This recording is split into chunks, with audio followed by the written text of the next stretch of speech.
오늘의 교리문답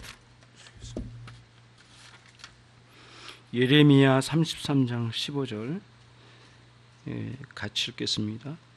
그날 그때에 내가 다윗에게 한 의로운 가지가 나게 하리니 그가 이 땅에 공평과 정의를 실행할 것이니라. 이사야서 42장 1절로 4절 시작.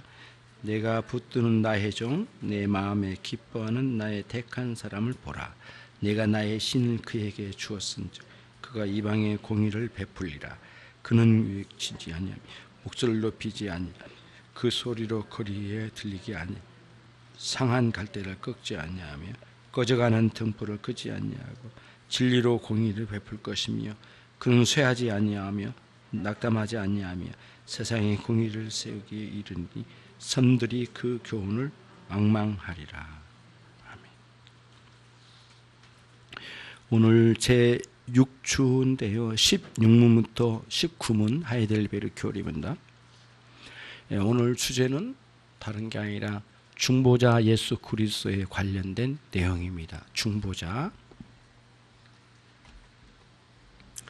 제 16문 읽습니다. 왜 그분은 참 사람이면서 진실로 의로우셔야 합니까?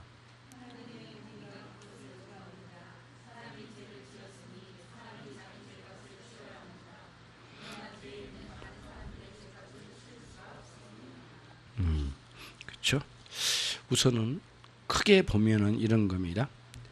하나님이 계시고 그 다음 경지, 그러니까 신의 경지, 그 다음에 인간의 경지, 그 다음 인간 이하의 경지 이렇게 나눠 구별을 되는 거예요. 구별을 갖고 그러면은 인간은 존재가 본질적으로 이렇게 사람 이하의 존재들과 다른 면이 있어요. 그게 뭐냐면 하나님의 형상으로 지으셨다. 그래서 하나님과 인격적 관계를 누릴 수 있는 경지, 인간의 경지로 세워주셨다. 이게 하나의 큰 그림이고, 그 다음에 신의 경지에 계신 하나님과 깊은 관계를 맺으며 인간은 사명적 관점에서 인간 이하의 존재들과 구별이 있어요. 다른 모든 존재는 하나님의 다스림을 받을 때 인간을 통하여 다스림 받도록 되어 있어요. 인간 이하의 존재는 인간에 의해 다스림 받도록 되어 있어요. 그런 질서를 두셨어요. 그래서 인간 이하의 존재가 인간의 경지로 들어올 수 없고 인간의 경지에 있는 인간이 인간 이하의 경지로 들어가서 아무렇게나 살 수 없어요. 그럼 망가지죠. 또 다시 인간의 경지에 있는 존재가 신의 경지로 접근하여 들어가서 침범한다? 용납이 안 되는 거예요. 아담의 범죄는 인간의 경지에 있는 존재가 신의 경지에 침범하여 하나님의 보좌를 강탈하려고 하는 반역죄다. 극악무도한 반역의 죄였다. 이게 아담의 범죄의 본질이에요. 그거를 인정하고 그거 이해가 잘 안 되면은 굉장히 어려운 면이 이제 우리에게 있는 거죠. 아담의 범죄가 이렇게 큰 문제인가라고 회의에 빠져요. 그럼 이렇게 심각한 죄가 아니라고 생각될 때는 뭐냐면은 이렇게 그리스도께서 오실 이유를 몰라요. 예수님이 왜 이렇게 십자가에 죽으셔야 할 이유를 못 찾아요. 그러면은 그리스도의 죽으심에 대한 의미가 확연하게 안 다가와요. 그러니까 주님이 믿음직스럽게 다가오질 않는 거예요. 그냥 성인들 중에 한 사람일 거라고 생각해 버리는 대로 떨어진 거거든요. 훌륭한 분위기 인정한데 이토록 큰 죄가 내게 있는가에 대한 의문점에 주님을 의지할 이유가 없는 거거든요. 왜냐하면 주님도 열심히 사시고 나도 열심히 살면 되지 않겠느냐라고 생각하겠죠. 그래서 결국에는 주님을 4대 성인 중에 한 분으로 그냥 모실 뿐이지 그 이상으로 못 가는 거예요. 그러면서 인생은 허우적거리다가 몇십 년 보내고 몇십 년 지나서 노구를 끌고 마지막 사망의 그 마지막 자락에서 그냥 한탄하다가 세월 보내고 끝나는 거예요. 왜 왔다, 왜 살고, 왜 가는지도 몰라요. 그게 인생이 얼마나 비참하냐고요. 그래서는 안 된다는 거죠. 인간 이하의 경지에 있을 수도 없고 그래서도 안 되고 인간 경지에 있는 존재가 신의 경지까지 침범해 들어갈 수 있는 그 교만하게 만드는 그렇게 하게 하는 교만을 꺾지 않으면 안 되는 거죠. 그래서 예수님께서 왜 사람으로 오셨는가, 왜 참 사람이었는가라고 하는 문제를 말해요. 그럼 뭐냐면은 죄는 인간의 경지에서 받아들이는 극악무도한 반역이기 때문에요. 거기에서 문제가 해결돼야 돼요. 그래서 사람의 경지를 통해서 죄가 들어왔고 사람의 경지로 타고 들어와 하나님의 의가 들어와야 돼요. 의가 인간 이하의 경지로 들어온 게 아니에요. 이미 하나님에게는 인간 이상의 경지에는 하나님의 의가 가득해요. 그리고 인간 이하에 들어와서 해결한 게 아니에요. 인간의 경지로 들어와야 돼요. 뭐가요? 의가. 뭐가 도망가고? 죄가 도망가고 죄를 멸하고 의가 들어와야 되거든요. 근데 하나님의 의를 가지고 아주 인간 이하에만 퍼붓으면 이렇게 갈 수 있는 게 아니라 그 길이 없어요. 예. 그리고 그 의를 인간 이하의 존재는 묻지도 않아요. 하나님이. 왜 그럴까요? 죄에 대한 책임이 없거든요. 죄에 대한 책임은 도덕적 피조물이 인간에게만 묻고 계시니까 거기에 의의가 확보되어야 돼요. 도덕적 책임이 있는 존재에게. 그래서 인간의 경지에 주님이 참 사람을 오셔야 했다. 인간 이하도 아니고 인간 이상도 아니고 인간의 경지로 들어오셨다. 이 뜻을 말하는 거예요. 왜 예수님이 사람을 오셔야만 하는 이유를 알겠죠. 그건 명백하게 이 그림을 먼저 가지고 있어야 되겠죠. 그래서 인간에게 묻고 계시는, 영원히 묻고 계시는 죄책, 죄에 대한 책임을 해결하시려고 우리 주님이 오신 거예요. 그리고 그 죄에 대한 책임은 최종적으로 주님이 맡으신 거예요. 그래서 우리의 죄의 책임을 주님께 전가해요. 야, 네 책임을 왜 나한테 전가해? 왜 책임 전가를 나한테 해? 그 말을 했잖아요. 진짜 우리는 우리의 죄에 대한 책임을 주님께 전가한 거예요. 주님은 그 일을 하러 오셨어요. 그 그림이거든요. 그래서 왜 그분은 참 사람이야만 했는가라고 하는 질문에 대한 답이 될 거예요. 그런 차원에서 반드시 죄에 대한 죄값, 책임을 우리가 치러야 하기 때문이죠. 예. 어떻게 그 죄값을 치르셨어요? 죄값을 어떻게 치르셨어요? 우리의 죄값은 뭐예요? 영원한 죽음이에요. 그렇죠? 그렇죠? 근데 주님께서는 어떻게 치르셨어요? 당신이 영원한 죽음의 저주를 받으셨어요. 예, 당신이 영원한 죽음을, 영원한 저주를 받으셔서 그리고는 당신 안에 있는 의의를 우리에게 주셨어요. 그리고 영원한 용서를 우리 가운데 허락해 주신 거예요. 그 방식으로 우리의 죄값을 치러 주신 거예요. 예. 그렇죠? 절대 사람이 사람을 죄값을 치를 수 없죠. 왜냐하면 모든 인간이 죄 아래에 있기 때문에, 죄인이기 때문에. 그렇죠? 그런 원리가 이제 16문입니다. 17문으로 가겠습니다. 17문. 왜 그분은 참 하나님이셔야 합니까?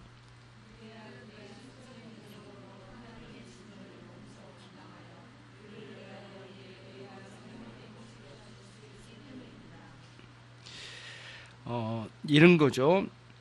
완전한 인간, 참 인간으로 오실 이유는 뭐라고요? 우리의 죄의 책임을 담당하시기 위하여. 다른 말로 말하면 진정한 제물이 되시기 위하여, 화목제물, 영원한 화목제물, 참다운 제물이 되시기 위하여 참 인간으로 오셨다. 그거고, 그러면 또 예수님은 참 하나님이시라고 하는 사실이 있잖아요. 예수님은 참 하나님이세요. 근데 참 하나님이시려면 뭐냐면은 뭐라고 해야, 신적인 능력으로 하나님의 진노를 온전히 갚아낼 수 있는 그런 몸소 감당할 수 있는 분이 되기 위해서 오신 거죠. 그래서 주님의 의와 생명을 우리에게 제공하시려면 신적인 능력이 있어야 되잖아요. 단순히 제물로만 죽어가시면 끝나버린 게 아니에요. 하나님의 신적인 의를, 그 하나님의 영원한 의를 우리에게 제공해 주신 거예요. 제공해 주시려고. 그 능력이 우리 주님에게 있으신 거예요. 그래서 여러분과 제가 단 한순간도 하나님이 우리를 의롭게 여겨주시지 않으면 하나님께 갈 수 없는 존재예요. 여러분은 쉽게 문을 열고 교회 안에 들어왔겠지만 우리 주님 앞에 나갈 때, 그러니까 하나님 앞에 나갈 때는 하나님이 우리를 인정해 주셔야만 나갈 수가 있어요. 예, 네가 뭔데 내 앞에 오느냐. 하나님의 의에 받아쳐서 튀어나갈 수밖에 없는 존재예요. 하나님이 받아주신 거예요. 어떻게? 예수 그리스도의 의를 힘입어서 나가는 거예요. 기도할 때도 봉사할 때도 주님 앞에 나갈 때마다 그리스도의 이름으로 나가는 거예요. 그러면은 하나님 보시기에는 주님의 의는 어떻게 이루어진 의예요? 완전히 하나님께서 내어놓으신 당신의 아들의 완전한 의를 전가시켜 주셔서 우리를 불러내신 것이기 때문에 하나님께로 나갈 수가 있는 거예요. 죄와 의의 문제예요. 인간의 문제예요. 구원은 죄와 의의 문제를 다루고 있는 거예요. 인정, 받아주심의 문제예요. 영원한 죽음, 영원한 배신자를 받아주심의 문제예요. 그 문제로 우리가 하나님 우리에게 받아주신 거죠. 다시 정립합니다. 완전한 제물이 되기 위하여 완전한 사람으로 오셨다. 그 다음 당신의 의와 생명을 완벽하게 우리에게 전가시키시려면 뭐가 있어야 된다? 신적 능력이 필요하시다. 그래서 완전한 사람으로 완전한 하나님으로 이 땅에 오신 분이 예수님이시다. 그렇게 오신 분은 딱 한 분, 그리스도밖에 없다. 그런 거죠. 자, 그러면은 이 18문, 그러면 그 중보자 곧 참 하나님이시며 참 사람이시고 진실로 의로우신 분은 누구입니까?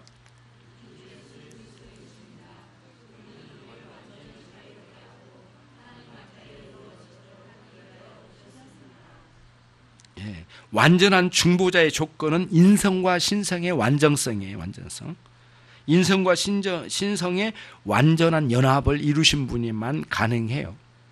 그렇게 이제 볼 수 있고요.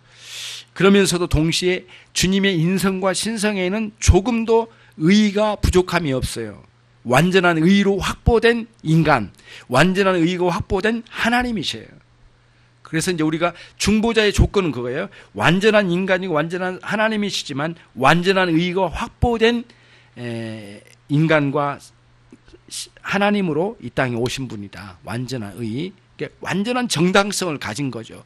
만약에 주님이 흠이 있거나 문제가 된다면 주님이 우리를 대신해서 죽으신 것은 이룰 수가 없는 거죠. 대속이란 건 가능하지 않는 것에 떨어지니까. 그런 문제가 여기에 담겨져 있어요. 그러면은 이제 우리들이 그분이 우리를 완전히 어떻게 하고요? 자유롭게 한다고 그랬어요. 이 자유의 문제는 우리 이렇게 보는 거예요. 요한복음 8장에도 나와요. 32절과 36절에 두 군데 나와요. 유대인들에게 주님 말씀하셨어요. 너희가 진리를 알지니 진리가 너희를 자유케 하리라. 이 말씀해 주셨어요. 사람들이 화가 났어요. 아브라함의 후손인 우리가 언제 어느 나라에 노예가 된 적이 있느냐 이놈아. 그러면서 막 덤벼들기 시작했어요.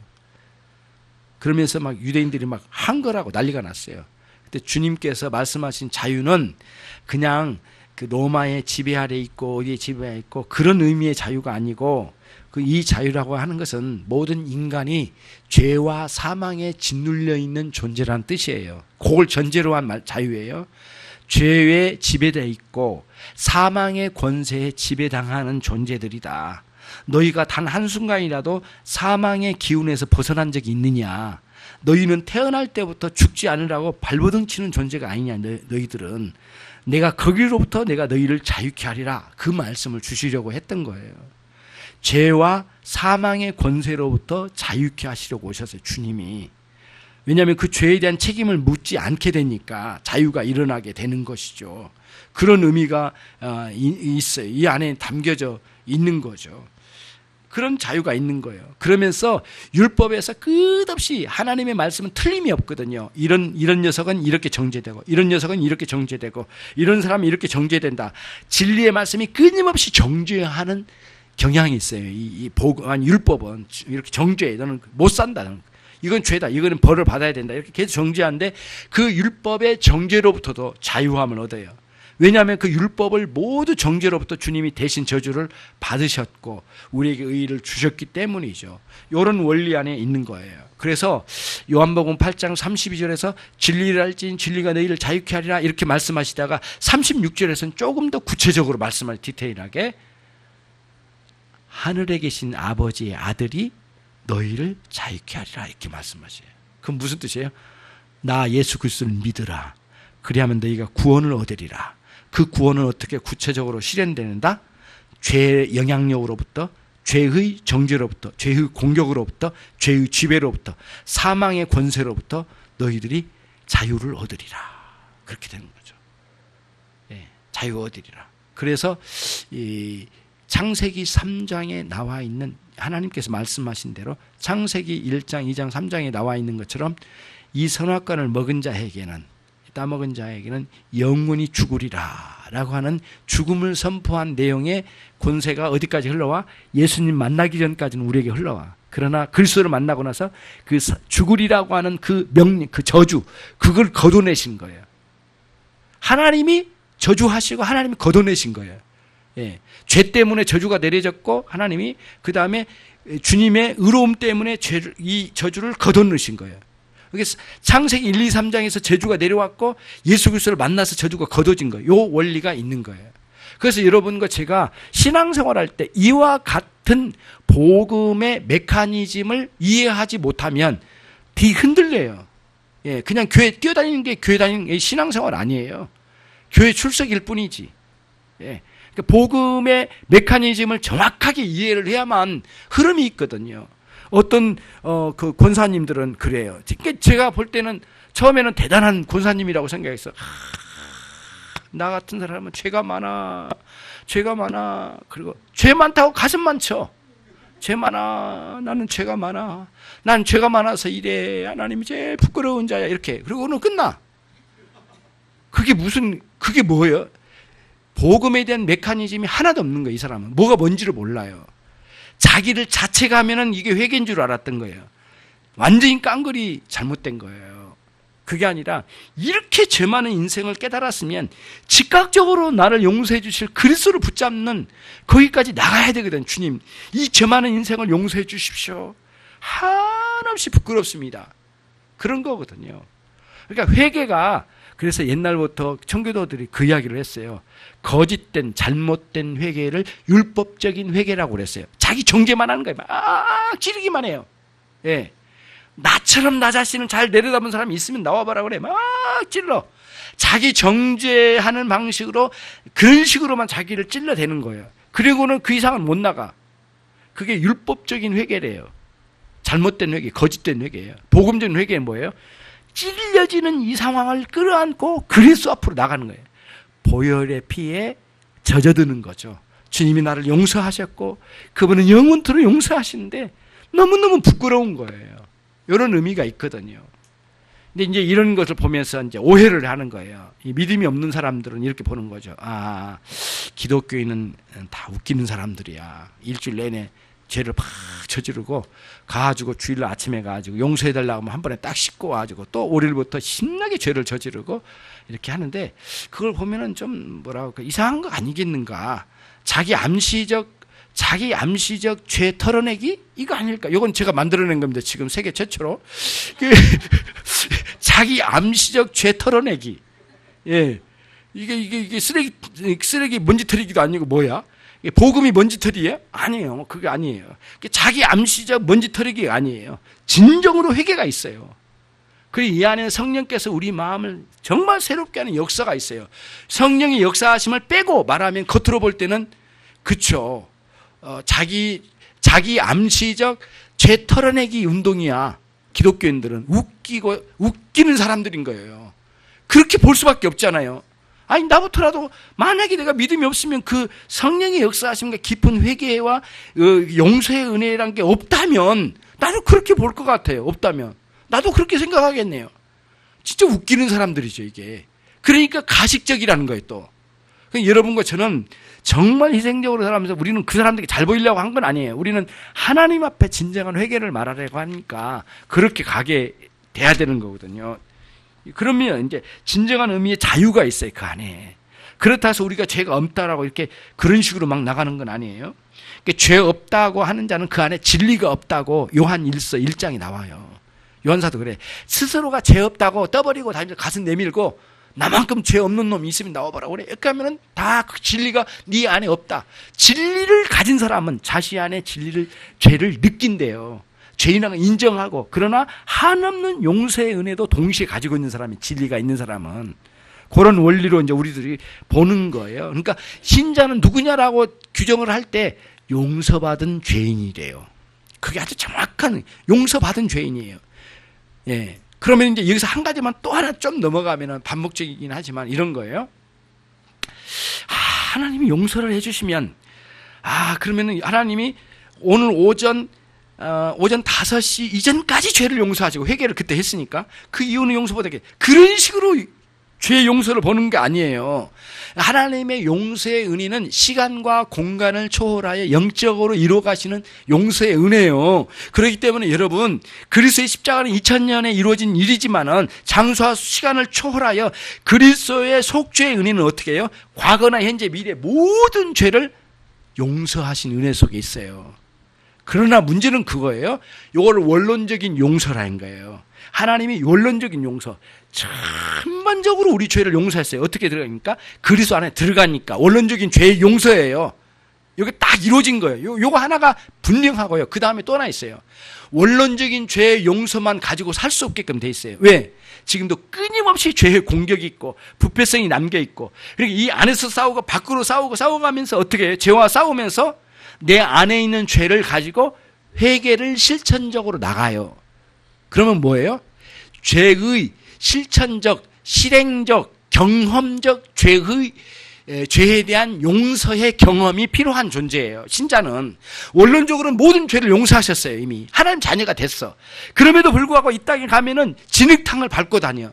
그러면 윤동화도 빨아야 되고 때로는 털어내기도 해야 되고, 그러면 산에서 내려오면은 막 뭘 쏘잖아요. 그래가지고 시내에 있는 먼지도 털어내잖아요. 끊임없이 죄 회개를 실행적으로, 경험적으로, 우리 경험의 상황 속에서 영적으로는 뭐예요? 모든 죄를 용서하셨어. 그러나 우리의 경험의 한도 내에서는, 경험의 세계에서는 끊임없이 죄를 그러니까 회개를 통하여 죄의 용서를 경험함으로 감동을 받는 거예요. 그러니까 용서의 은혜가 최고의 복이라고 제가 말씀드렸어요. 은혜 중에 최고로 은혜가 뭐예요? 용서의 은혜를 경험하는 것. 그 원리를 갖는 거예요. 그래서 주일날 와서나 개인적으로 회개하면서 회개할 때 용서의 은혜를 경험하면 하나님의 가장 큰 은혜를 누리기 시작한 거예요. 나머지는 밑에예요. 그게 하위에 있는 은혜들이에요. 여러분들이 이 하위의 은혜도 무시하는 건 아니에요. 오늘 또 수박 주고 밥 주고 다 줬잖아요. 그 감사해. 하나님 주신 게 은혜예요. 자식 주고 다 주셨잖아. 부모님 모시고. 이 모든 게 하나님 은혜예요. 그러나 그 위에 올라가면 뭐예요? 우리가 이 땅에서 가장 행복하게 누리는 거 뭐예요? 하나님의 용서의 은혜를 현재적으로 경험하면서 살아야 돼요. 그래야 우리가 이렇게 영적인 의욕, 은혜가 막 일어나고 힘이 생기는 거예요. 이것도 없이 어떻게 신앙생활이 안 된다는 거예요. 막 살면은 절대 이 회개라는 게 있을 수 없거든요. 깊이 생각해보고 고뇌하고 돌아보고 성찰하면서 회개의 은혜를 누리는 여러분이 되시길 바랍니다. 참고로 구원파는 원론적인 회개, 원론적인 용서만 본다. 구원파는 원론적인 용서가 있기 때문에 현재적인 회개는 필요 없다고 주장하는 아주 거짓된 교리를 가지고 있어요. 누가요? 구원파가요. 구원파 비스무리한 사람 또 있어요. 많이 있는데 알 것도 없고, 일단 그리 비스무리하게 말하는 건 다 가짜예요. 다 뭉그러진 거예요. 정상적인 신앙생활을 하지 못해요.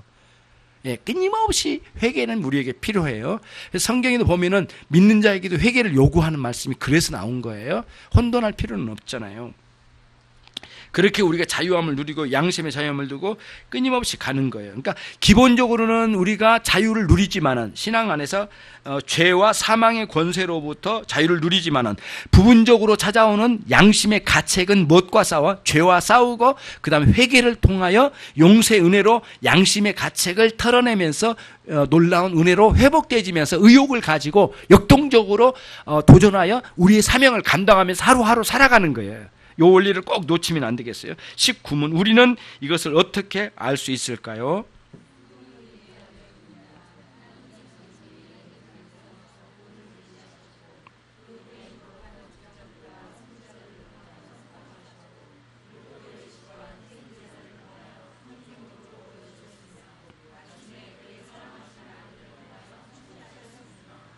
잘 보세요. 에덴 동산에서 처음으로 이 놀라운 구원의 복음을 주셨어요. 창세기 3장 15절이란 거 아시죠? 그게 뭐예요? 원복음이라고.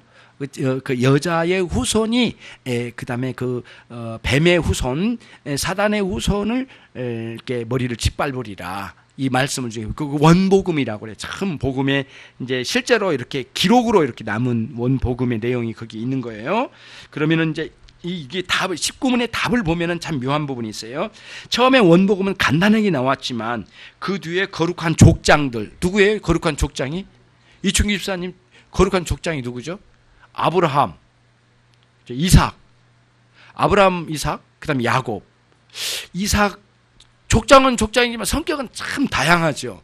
이삭은 조용히 있었는지 없었는지 몰라. 그냥 그렇게 살아 조용히. 그래서 누가 와가지고 샘을 파가지고 메꾸면은 아이고 그러면 딴 데에서 파자고 딴 데 파. 야곱은 반대예요. 있으면 가져가. 내 거로 만들어. 이게 야곱의 상황은 굉장히 달라요. 그러니까 고난도 많아. 욕심이 많으니까 고난도 많아. 싸움도 많아. 미워하는 사람도 많아. 이삭은 그냥 조용히 해. 누가 오면은 그거 다 내줘라. 가서 또 우리 또 울고 먹자. 이쪽 가서 농사 짓고 먹자.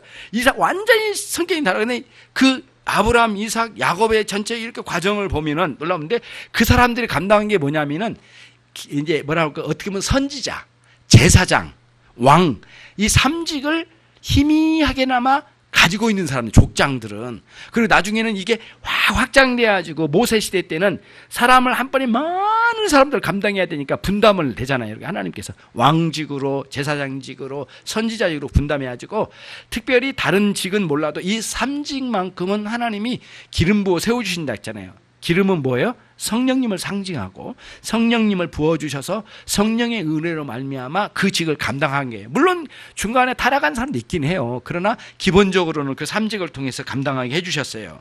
그렇죠? 그러면서 그때마다 뭐예요? 처음에 창세기 3장 15절 원복음 간단하게 나왔어요. 그리스도가 오실 거라는 거. 그런데 족장을 통하여 그리스도가 오셔서 어떻게 하실 건가를 많이 알려주셔요. 나중에 선지자를 통하여 더 많이 알려주신 거예요. 아주 풍성하게. 그래서 구약의 39권이 방대하게 기록이 되는 거예요. 그리고 난 뒤에 신약으로 와서는 주님이 딱 나타나셨어요. 그래서 주님이 실제로 구약은 주님의 그림자와 같이 기록됐다면 신약은 주님이 칼라 TV처럼 확 나타나신 거예요. 구약은 라디오라잖아요. 구약은 메시아의 오심의 라디오 같아요. 잘 안 보여. 그러나 주님이 오신 소리가 들려. 그래서 신약으로 뭐예요? 칼라 TV로 딱 나타난 거예요. LED로 딱 나타나가지고 굉장히 이제 막 다 보이는 거죠. 주님을 확연하게 보죠. 이런 구약과 신약의 차이는 있어요. 그러나 동일하다. 계시는 동일하다. 이런 원리 안에서 여러분들이 이제 이렇게 이제 가는 거죠. 보면은 있잖아요. 그 중간에 보면 밑에서 두 번째 줄. 율법의 의식과 희생자사는 뭐라겠죠? 상징으로 보여준대요. 메시아에 오셔서 행하실 일을 상징적으로 보여준 거래요. 구약의 제사지네, 제사 제물 그런 것들은 뭐예요? 상징으로 보여줬다. 근데 이제 신약으로 넘어온 상징이 또 있네요. 뭐예요? 예수 그리스도를 상징하는 두 가지 우리에게 주시는 그 성례가 있잖아요. 성찬하고 세례 두 가지는 또 다른 상징이에요. 근데 완벽하게 보여준 상태에서 상징이에요. 근데 구약에서는 완전히 안 보여준 상태에서 상징이에요. 그러니까 그 같은 상징이라고 하지만 그 차이는 굉장히 크죠. 구약에서는 상징이 다양하게 나타나지만 신약은 상징은 굉장히 압축적이에요. 그리고 그리스도와 직접적으로 아주 직접적으로 연관되어서 상징 두 가지를 보여주신 거예요. 근데 그 상징이 상징만이 아니라 그 상징을 실행하면서 우리가 큰 은혜를 누려요. 그게 이제 성례전이거든요. 이런 그림으로 전체 구약과 신약과 관련지어서 메시아에 오셔서 이루실 일이 무엇인지를 전체 우리들에게 이제 보여주는 것이에요. 이런 방식으로 우리들이 이제 가는 겁니다. 말씀을 정리해 볼게요. 처음 인간의 진정하고 영원한 이론은 무엇이뇨? 라는 질문이 하이델베르크 첫 번째 질문이에요. 우리의 이론은 우리가 우리 것이 아니고 우리 주님의 것이다. 주님이 나를 구원하셨고 하나님 아버지께서 계획 중에 나를 구원하셨다. 그리고 성령님이 지금도 그 은혜 속에 우리를 인도하신다. 하나님 우리 머리카락 하나까지 세심받을 정도로 세심하게 우리를 보호하여 인도하신다. 그 인도는 어디를 향해? 영원한 구원을 향해 그 목표를 향해 우리를 이루어 나가신대요. 그러니까 지금 어렵고 고난당하고 덥고 짜증나고 엘리베이터 고장나고 어디 불나고 너무 힘들고 고난이 많아. 그래도 우리는 어디로 가? 엘리베이터가 수만 개가 다 고장나도 어디로 가? 구원으로 간다는 거예요. 계속해서. 예, 얼마나 다리 아팠겠어요. 고생이 많죠. 예. 우리는 마음으로만 아파하고 저기는 다리가 아팠는데 얼마나 힘들었겠냐고. 그런 과정에 고난이 많이 있더라도 어디로 가냐? 우리를 영원한 속죄의 은혜, 구원의 은혜로 이제 우리를 인도하신 거예요. 근데 그러려면은 첫 번째 우리가 현실적으로 왜 이렇게 고난이 많고 힘든가, 고통의 원인은 뭔가, 이 우리 인간의 비참함에 대해서 알아야 돼. 그걸 쭉 알게 하고 난 뒤에 우리의 비참함을 알았더니 우리들 어떻게 돼서 마음에 절망을 한 거예요. 절실하게 절망. 그걸 신앙적으로 절대 절망이라고 그래요. 그 절망 안으로 떨어져요. 근데 그때 절망은 뭐예요? 복음과 함께 복음의 내용으로 가르침 받으면서 절망으로 떨어져야 돼. 그래야 그리스도를 붙잡거든요. 그리스도를 붙잡을 수 없으면서 절망으로 떨어지면 큰 문제죠. 이거는 허무함에 떨어지니까. 그러면 안 됩니다. 우리는 이 거룩한 절망으로 떨어져야 됩니다. 절대 절망. 그래서 얼마나 비참한가. 그리고 이곳에 건지실 분을 그리스도라는 사실을 굳게 믿고 그분이 중보자로 오셨고 완전한 사람이요 완전한 하나님으로 오신 예수가 예수 그리스도께서 완전한 의를 확보하여 저와 여러분을 구원하러 오셨다는 사실을 믿는 거예요. 이런 믿음 속에서 우리 가는 거예요. 결국에는 복음에 대한 그 복음의 메커니즘을 전체 복음의 메커니즘을 소개하는 게 하이델베르그 교리문답이라고 생각이 됩니다. 구체적으로 이제 가면서 여러분들 좀 더 배워갈 수 있길 바랍니다. 하나님 아버지 감사합니다. 저희들에게 그리스도를 아는 지식으로 풍성해지고 매우 간단하게 설명된 말씀에 아주 구체적으로 주님을 알고 주님과 사귐이 있는 신앙생활로 또 한 주간 저희를 보내주십시오. 하나님 여러 상황이 있겠지만 참으로 그리스도와 함께 감당하는 십자가가 되게 해 주십시오. 주님께서 은혜롭고 복된 것을 허락해 주셨다면 감사하며 겸손하게 질서와 절세 속에 그걸 사용할 수 있는 저희 지혜로운 신자가 되게 해 주옵소서. 예수 그리스도의 이름으로 기도 올립나이다.